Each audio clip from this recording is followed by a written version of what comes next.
আতন হাসো মাই সৌয়া ফুয়া আতর ফুয়ারল বাপ নাই আত দুঃখ কষ্ট কিন্তু চলি আর ফুয়া চললো বেশি অভাব আতুন কিছু নেই আতুন আর ঘর ঘর বাগে মেসের আছে থাকি মেসের ঘর থদিন থেকে মানুষরা যদি আরো নচন আরো চাইব হনে সরকারের হাসে চাই সাহায্য চাই যেন ফুয়া চালো সুখ শান্তি তাই তেরি ফেন সরকার হাসে সাহায্য চাই। সম্মানিত দর্শক, আসসালামু আলাইকুম রহমতুল্লাহ। বাঁশখালী টুডের আজকের এই প্রতিবেদনে আপনাদেরকে স্বাগত জানাচ্ছি। আমি মোহাম্মদ আব্দুল লতিফ। আমি আজকে এসেছি হচ্ছে নাপোড়া পুইছড়ি ইউনিয়নের নাপোড়া ৮ নম্বর ওয়ার্ড বিলেজারপাড়া এলাকায়। এই বিলেজারপাড়া এলাকাটি হচ্ছে পাহাড়ি এলাকা। শুধুমাত্র এই বাঁশখালীতে আপনারা জানেন, বাঁশখালী পশ্চিমে হচ্ছে উপকূল এবং পূর্ব পাশে হচ্ছে আপনার পাহাড়ি এলাকা।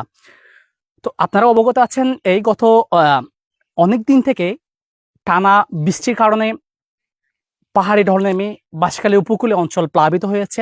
প্রতিটা নিচু এলাকা, প্রত্যেকটা গড়ে গড়ে খাল বিল পুকুর পোল্ট্রি ফার্ম মাছের ঘের সবগুলো ডুবে একাকার হয়ে গেছে। উপকূলীয় অঞ্চল অনেক দিন থেকে বন্যায় কবলিত। আপনারা সে সম্পর্কে অবগত আছেন। আপনাদেরকে আরেকটি অভিজ্ঞতা দিতে চাচ্ছি হচ্ছে এই ভারী বৃষ্টির কারণে, অতিরিক্ত বৃষ্টি হওয়ার কারণে কিন্তু পাহাড় ধসে যাচ্ছে এই পাহাড়ি অঞ্চলে। পাহাড় ধসে আমরা এখানে এসে দেখলাম অনেক ঘরবাড়ি পাহাড় ধসে পড়ে ঘর ভেঙে গেছে। পাহাড়ের পাশে গাছ সহ মাটি ভেঙে বাড়ি নষ্ট হয়ে যাচ্ছে। অতিবৃষ্টির কারণে পানির কারণে মাটির দেওয়াল যেগুলো আছে, মাটির দেওয়াল ভেঙে ছালসহ পড়ে বসে গেছে। এখানকার অনেক মানুষ হচ্ছে অতি দরিদ্র মানুষ। এখানকার জীবিকা হচ্ছে শুধুমাত্র পাহাড়ে অঞ্চলে ওনারা কৃষিকাজ করে ওনারা জীবিকা নির্বাহ করে। তো এখানকার অতিরিক্ত পানিতে বর্তমানে তো ওনারা একটু নেটে কিল্লা গেলেন এটা শীতে বর্ষা হারাইলে ডর, মানে পানি জ্বালায় হয়তো বা ঘূর্ণিঝড়ের সমস্যা, চলাফেরার সমস্যা, এই কারণে এটা পা হারাতে আসে।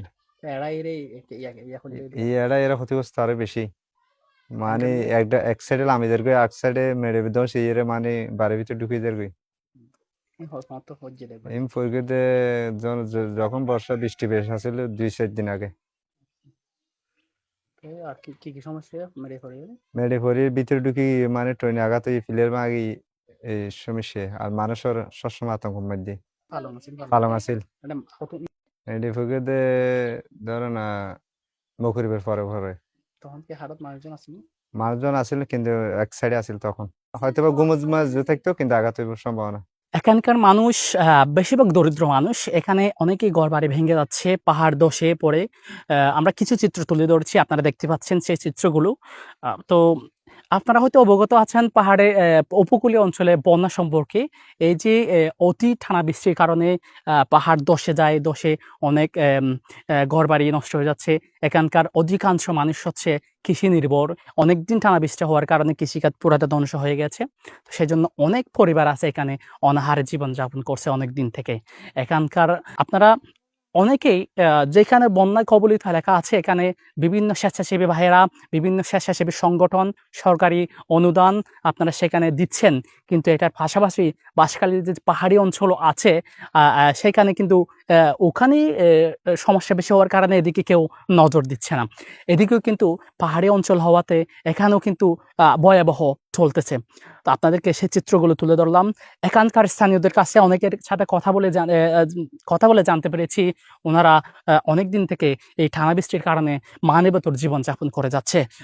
অনেকের কাছে আমরা শুনতে পেয়েছি বৃষ্টির কারণে বাড়ি ভেঙে গেছে, তাই অন্যের ঘরে অবস্থান করছে, এখানেও রয়েছে। তো সরকারের কাছে ওনারা আবেদন করেছেন আকুলভাবে সরকারি সহায়তা, যাতে বন বিভাগের লোক এবং সহায়তা কৃষি অফিস বলেন বিভিন্ন ক্ষেত্র সরকারিভাবে যারা এখানকার পাহাড়ি অঞ্চলের মানুষের দুর্ভোগের পাশেও যাতে থাকেন সে আহ্বান করেছেন এখানকার স্থানীয় জনসাধারণ।